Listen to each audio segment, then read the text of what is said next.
Olá pessoal, aqui é o professor Paulo de Tarso, retornando das férias e, como eu prometi, trazendo a você uma aula como ingressar em programas de mestrado e doutorado de grandes instituições.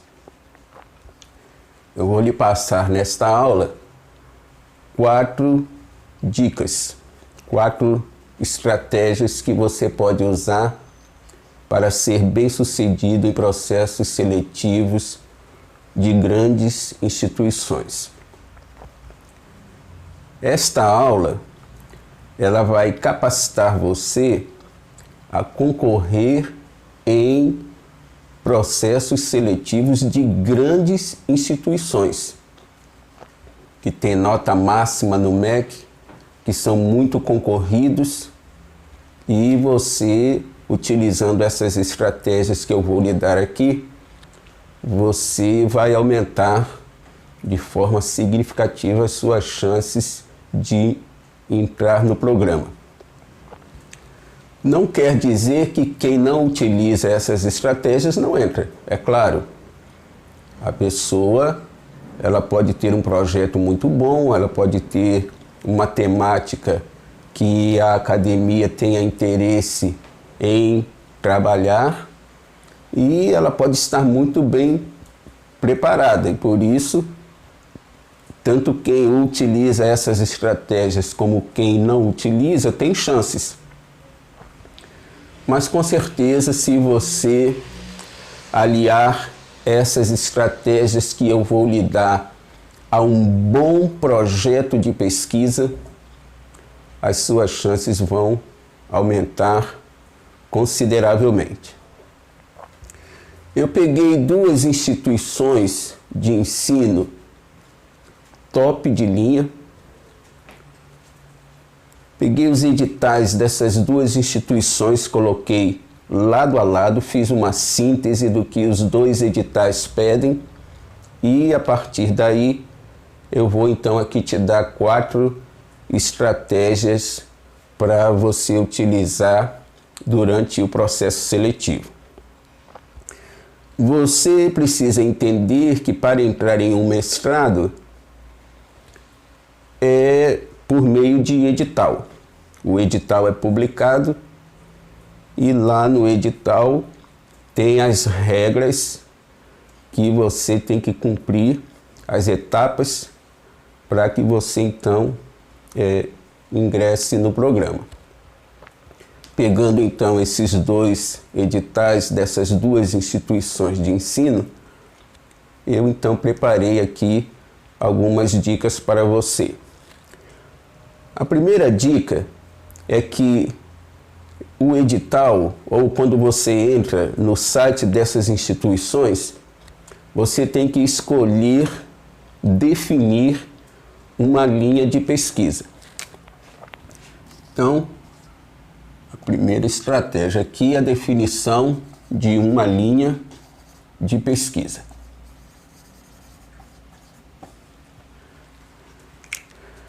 Você precisa, de forma empírica, definir uma linha de pesquisa que não seja muito concorrida.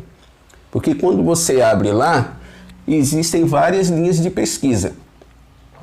Quando você, então, monta o seu projeto de pesquisa, e as outras pessoas montam e vão enviando seus projetos de pesquisa, eles vão então caindo nessas linhas de pesquisa, vão sendo distribuídos por essas linhas de pesquisa.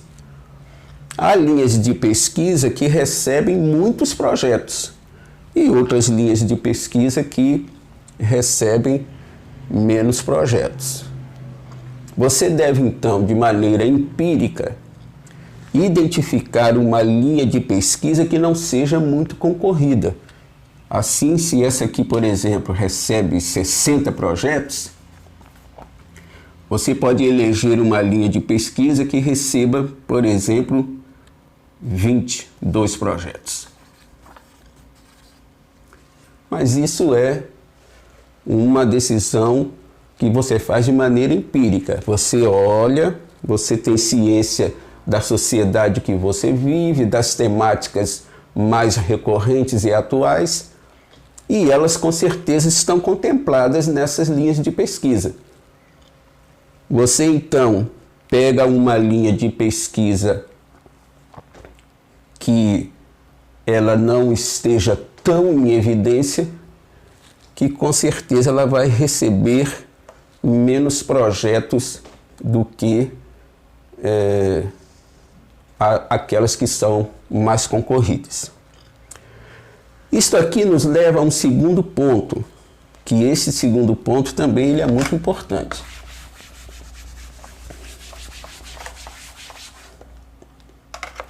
Que é a definição do orientador.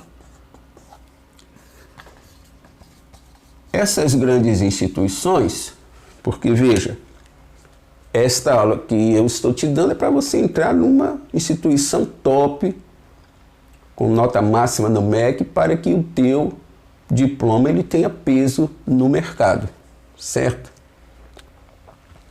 Então, essas instituições, os orientadores que estão distribuídos pelas linhas de pesquisa, existem orientadores que têm uma produção muito grande, são reconhecidos nacionalmente porque muitos às vezes aparecem em programas de televisão, em programas de rádio, entrevistas, jornais, participam de congressos, palestras, e eles são muito conhecidos, né?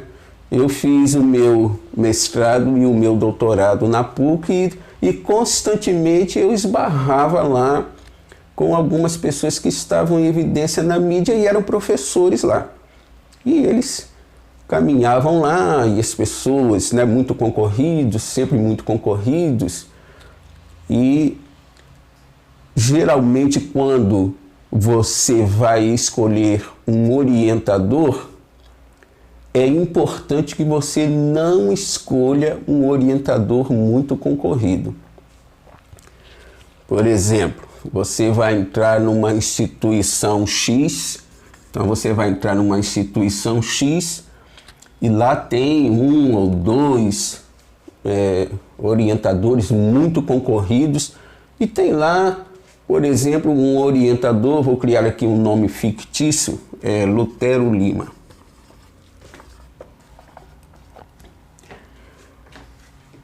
Os projetos vão então caindo aqui e vão sendo distribuídos. O orientador que é muito concorrido, ele vai recebendo um monte de projeto. E esse aqui, que é o Lutero Lima, o nosso orientador fictício, quando comparado com a quantidade de projetos que o orientador A ou o orientador B recebe, ele recebe um número menor, ele tem menos projetos para selecionar. Porque é assim que funciona. Os projetos vão caindo na mão dos orientadores e eles então vão pegar aquela quantidade X de projetos e vão definir que projetos eles vão colocar no processo, eles vão aprovar.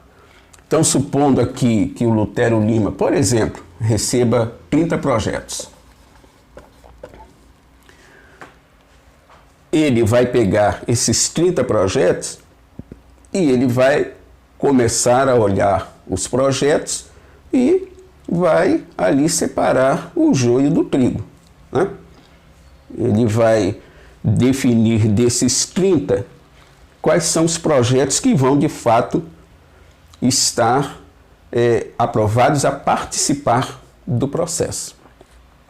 Então é importante, além de você definir uma linha de pesquisa com menos visibilidade, você também definir um orientador que você sabe que ele não vai ser muito concorrido por conta ou por parte dos participantes do processo. Aliado a isso, tem uma terceira estratégia, e esta é a que eu considero aquela que é mais fundamental para ajudar você a se colocar bem numa boa posição, que é você apresentar o seu projeto de pesquisa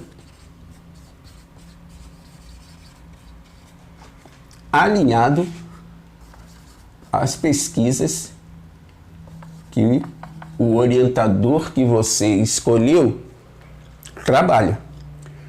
Porque essas grandes instituições, os professores, independente de terem notoriedade, serem conhecidos ou não, mas eles têm publicações, têm artigos científicos, eles trabalham em linhas de pesquisa. Você próprio escolheu uma linha de pesquisa que ele está. Então ele tem um trabalho que está sendo realizado e que esse trabalho ele tem peso dentro da instituição e dentro do universo acadêmico em si. Você pega o seu projeto de pesquisa, então, e alinha com o Lutero Lima. Alinha com a pesquisa dele.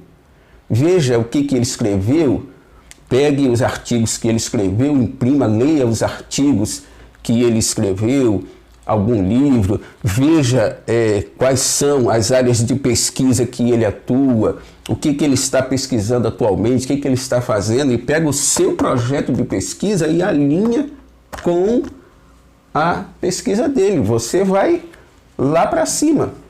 No processo entre os concorrentes, você vai para cima. Por quê? Porque quando você monta o seu projeto de pesquisa, existem duas partes no seu projeto que ele vai aparecer, que é o referencial teórico e as referências. Antigamente se chamava bibliografia, mas não se chama mais, agora são as referências. Então, você está construindo o seu projeto alinhado com as ideias do orientador. Você vai pegar uns 2 ou 3 artigos dele e vai trazer para o teu projeto e colocar aqui no seu referencial. E lá nas referências quem aparece? Lutero Lima. Então, eu criei aqui um número fictício, vamos colocar aqui de 30 projetos que caem na mão dele no processo. O teu também vai. E ele começa então a analisar os projetos. Ele pega o primeiro projeto, na verdade, ele olha o projeto e vai definir se esse projeto é bom, se não é, ele vai separar. Pega outro, separa, pega outro. Então ele está nesse processo. Quando ele pega o seu projeto, o que vai acontecer é que esse seu projeto vai chamar a atenção dele, porque o seu projeto está alinhado com aquilo que ele está estudando e está pesquisando. E tem um outro detalhe. Você desenvolvendo a sua dissertação de mestrado alinhado a ele, isso vai enriquecer o currículo Lattes dele. E ele tem interesse nisso. Então, o que ele vai fazer? Ele vai olhar para o seu projeto com um olhar diferente. Certamente o seu projeto vai para o meio daqueles que foram aprovados para o processo. Agora veja, o seu projeto de pesquisa tem que estar bom. Porque essas grandes instituições, elas não pegam um projeto de pesquisa meia boca, tem que estar bom. A minha próxima aula, você que assiste aqui ao canal, já pode até ativar o sininho aí, quando ele te avisar. A minha próxima aula é como montar um projeto de pesquisa de excelência. Um projeto de pesquisa que vai encantar o seu orientador e vai